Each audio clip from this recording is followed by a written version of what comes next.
சுந்தர்சி. அதாவது தமிழ் சினிமாவில் 30 வருடங்களாக வெற்றிகள் மட்டுமே கொடுத்துட்டு தன்னுடைய இடத்தை நிலைநிறுத்தி கொண்ட ஒரு சில இயக்கங்களில் மிக முக்கியமாக சுந்தர்சிக்கு ஒரு இடம் இருக்குது.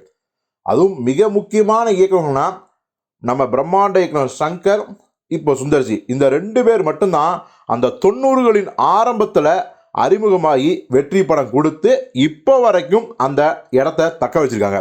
இப்போ கூட பார்த்தீங்கன்னா பொங்கலுக்கு நம்ம சுந்தர்சியோட மத கத ராஜா ரிலீஸ் ஆகி மிகப்பெரிய வெற்றி அடைஞ்சிருச்சு.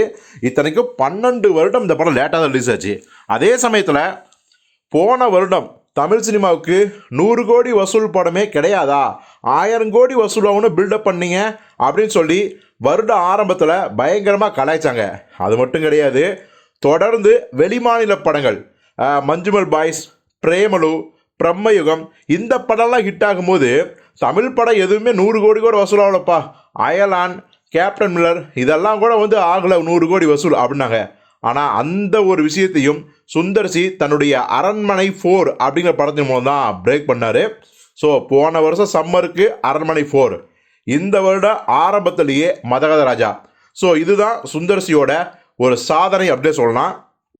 கமர்ஷியல் எடுத்தாலும் கூட தமிழ் சினிமா எப்பெல்லாம் எங்கே தேங்குதோ அப்போ இவரோட படங்கள் ஒரு மிக முக்கியமான வசூலை குவிச்சு காப்பாற்றும் அப்படிங்கிறதும் மறுக்க முடியாத உண்மை.